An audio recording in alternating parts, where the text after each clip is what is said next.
So we have a lot of people from different cultures here at Griffith, and as wholesome a place as this is, sometimes there can be some barriers to intercultural communication, which aren't anybody's fault, but they're just different expectations from different cultures.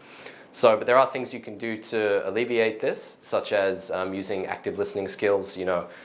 If you don't share a perfect language with someone else, you can definitely share body language. So use your active listening skills to make sure that they know you're listening. So I'm not sure if you are, but when you're in person, you can definitely make sure that the other person's paying attention. Remember that international students may not have been exposed to the Australian accent and slang before, and it can be quite harsh. So make sure that even though they haven't heard it, that you normalize a lot of the slang for them. So, not everyone talks about dunnies and sambos and servos, but make sure you make them aware of this slang. And a lot of local students, especially in Queensland, have not gone outside of Queensland. So make sure, not to stereotype or anything, but make sure that you make them aware of international accents and perhaps appropriate behaviors around international accents, i.e. don't just mimic and make fun of people who can't say certain words, because it's just difference. Like in Spanish, it's very hard for them to say certain letters, and same with Asian cultures. So they're not familiar with English as they are in their own language. And bear in mind that they are speaking sometimes a second, third, fourth, fifth language, which isn't the easiest thing to do.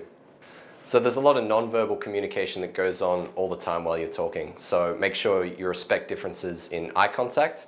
In a lot of Aboriginal and Asian cultures, eye contact is not considered polite. It's considered quite aggressive.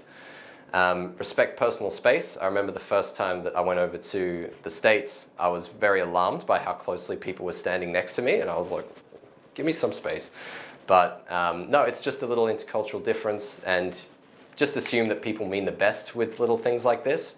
And don't make assumptions. People aren't trying to get on your back in most cases. They're just trying to interact how they know how they interact. So don't take it personally, and also develop an awareness of your own nonverbal habits, which can be quite difficult to do, but once you do, it can be quite a powerful resource when you're presenting or when you're in an interview, just how you hold and conduct yourself. So it's very natural to have preconceptions and stereotypes. We've all got an idea of India, even though we've never been to India. So there's nothing wrong with having these preconceptions. They're quite natural. But it's very important to be aware of them at the very least, and have them open to change, and don't think that you're an expert. Even if you have been to a place or seen stuff, you're still dealing with an individual person. So make sure that you respect the person in front of you more than your stereotype, and that you're open to change and to challenge the original preconception that you had. All right, so some more barriers to intercultural communication is the tendency to evaluate behaviors from an ethnocentric perspective. And that's basically the idea that, well, I know how to do things, and that's obviously the right way to do them because that's the way I've always done them. But that's not right.